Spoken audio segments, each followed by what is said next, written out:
கர்த்தருக்கு சோத்திரம்.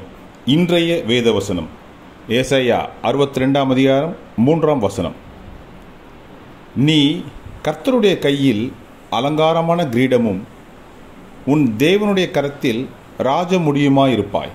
ஆமேன். ஏசாயா 62 அதிகாரம் 3 நீ கர்த்தருடைய கையில் அலங்காரமான கிரீடமும் உன் தேவனுடைய கரத்தில் ராஜமுடியுமாயிருப்பாய். ஆமேன். ஏசாயா 62:3. கர்த்தர் உங்களை ஆசீர்வதிப்பாராக, உங்களோடு கூட இருப்பாராக. ஆமேன்.